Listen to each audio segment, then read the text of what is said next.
What's up everybody, it's your boy Justin with Herbal.Lyf.Styl, and I just got done making some fresh compost. So today we're going to be making our own potting soil.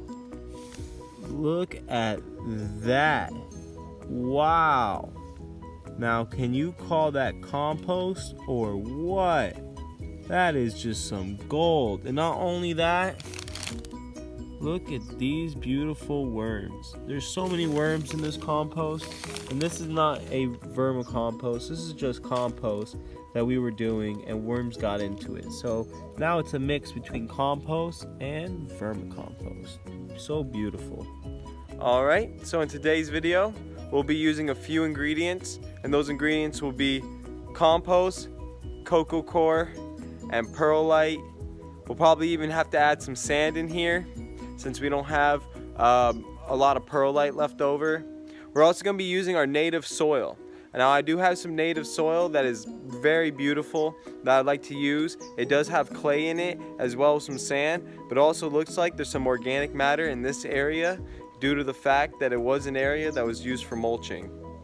And we will be adding a few amendments as well. The amendments will be lava sand, gypsum, and maybe even some alfalfa meal, and maybe even some humic acid. We'll see as we go along, and I'll go ahead and add those and tell you, the benefits of them. Alright, so the first ingredient I'm adding is Coco Coir.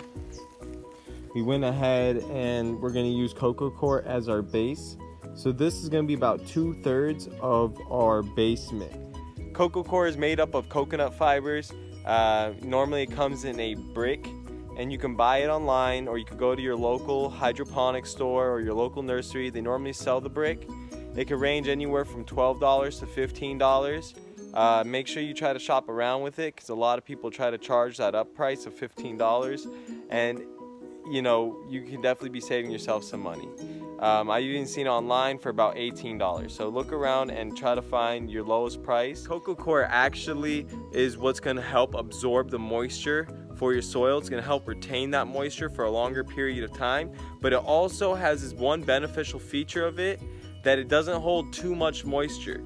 Once it has the moisture content that it can contain, the rest of it just runs right through.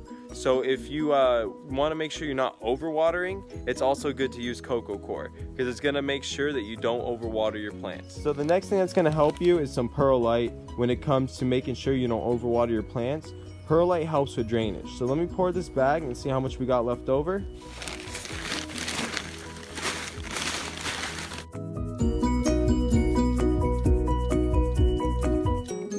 Here's the native soil I'm going to use. You can see it has a clay texture, but there's a lot of organic matter. Like I said, there's a lot of mulch sitting on top of it.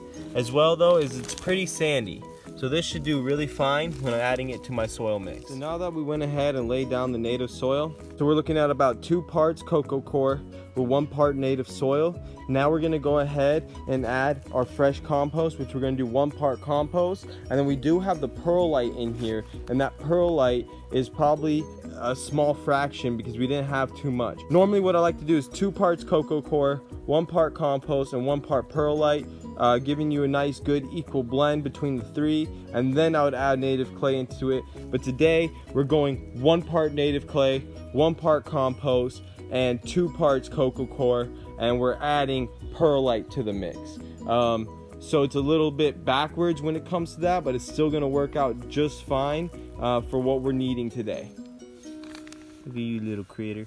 Alright, so now we did lay down the 1 part of compost, and this compost again, I never, I really should just make my own compost from now on, because I've never seen compost look so gorgeous, and I guess the only way you can get it to look so gorgeous is by doing it yourself.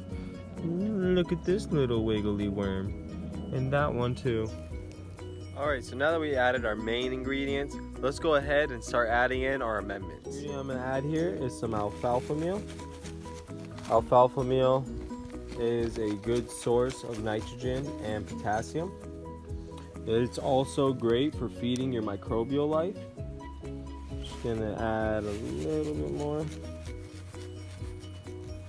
Just like that, that's enough. So let's go ahead and get in our next ingredient. So now our next ingredient is going to be some lava sand. We don't need too much of this. So we just want to get what we need.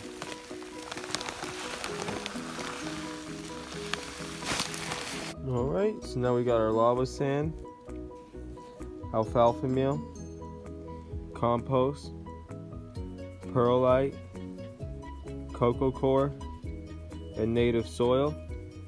Reason why we add lava sand is it has trace minerals in it that are going to be great for your plants in the long term. It's going to be gypsum. It's to help combine the organic matter and the native clay that we have here in Arizona. So this gypsum will actually attach to the clay due to the calcium, and it will help stick organic matter to that clay, and it'll create a bond. And that's what we want to do. We want to make a unified soil so it's all together, not separate, and this is the way you do it. So now let's go ahead and mix this all in. All right, so let's take a look at that finished product. So I'm just gonna get in here. So we can see we have some lava sand, some perlite, some compost, Coco Coir.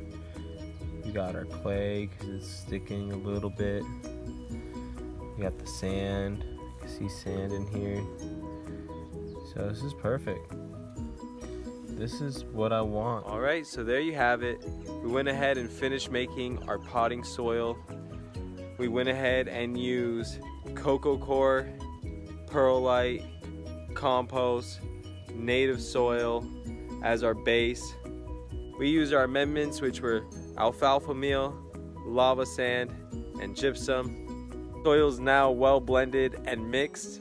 You can see that it is a living soil. It is not dead like your box store soils. There's literal microbial life just teeming within this soil now, and the plants, they're gonna love it. All right, everybody, I hope you enjoy watching this video. If you did, give it a thumbs up. If you found it informational, you found like it help out somebody, share it with that person. If you have any questions about making this potting soil, or if you want to share your ways of making your own potting soil, go ahead and leave that in the comments below. And if you would like to watch live videos, you could also join Herbal.Lyf.Styl on Facebook, and I'll leave you the links in the description below. Thank you all for watching. This is your boy Justin with Herbal.Lyf.Styl. Live your life free and keep on growing.